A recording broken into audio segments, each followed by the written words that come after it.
Hello, church family and friends. Thank you for taking a moment to share in this update. I want to offer a reminder of an important ministry that provides you the opportunity to share life experiences together and to mature as a follower of Jesus Christ. The ministry that I'm speaking of is found in the word connect. Let me illustrate for you how important connections are. Most of you know that I enjoy the outdoors and especially fishing. And I have in my hand today an artificial topwater bait. It's called a skitter walk. And there are two important connections that have to be made to be successful in catching fish. First, there's the connection between the leader line to the bait on this end. Then there is the connection on the other end between the hook and the fish. This end I call the business end. To be successful, connections must be strong without any compromise. Early on in this pandemic, we emphasized the importance of life groups and each of us staying connected. Many of our life groups are doing an excellent job of ministering to one another and staying connected through their online meetings, through calls, through text. Recently, at the invitation of Gail Hamrick, our kids director, Tammy and I were able to join with some of our children online.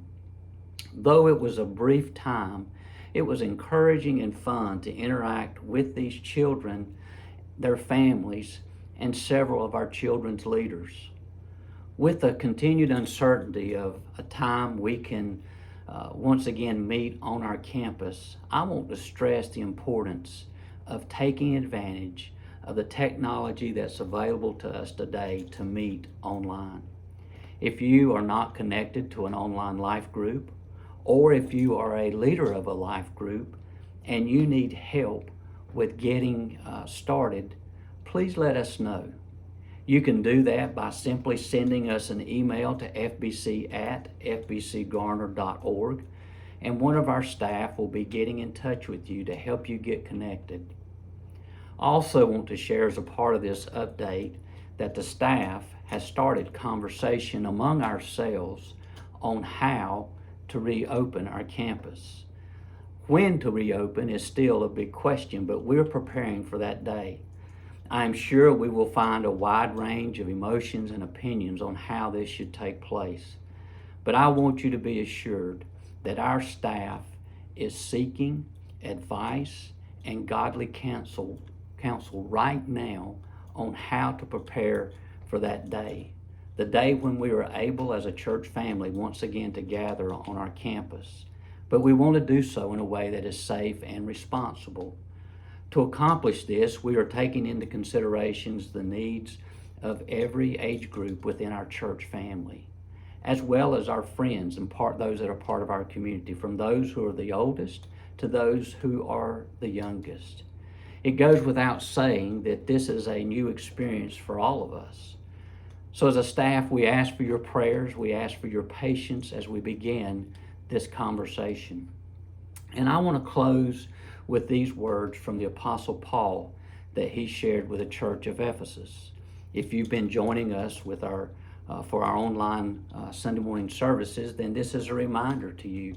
And it's found in Paul's letter to Ephesus in Ephesians 4. I therefore, the prisoner of the Lord, beseech you to walk worthy of the calling with which you were called, with all lowliness. Listen to this, lowliness and gentleness, with long suffering, bearing with one another in love, endeavoring to keep the unity of the Spirit in the bond of peace.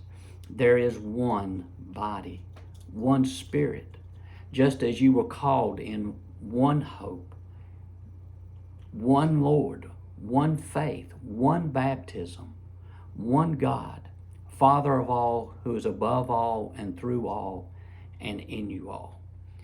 It is obvious that our Lord is big on oneness and unity. One thing is certain, when we are able to join together, things will be different, and we will all have our opinions. Some will be more cautious, while others may be looking for things to be just as they were before this pandemic. But my encouragement to each of us is to pray. Pray for your staff as we lead in these exciting and important times for our church family. Then when the time is right, come prepared to focus on what we all can get excited about, and that is simply this: Jesus is worthy of all our praise. I want to invite you to join us Sunday for our 10:30 online service on our Facebook page or at our website at fbcgarner.org. And if you're on our Facebook page, don't forget to invite your friends by simply pressing the share button. May God bless you. May you have a wonderful weekend, and I look forward to our time of worship on the Lord's Day. Take care.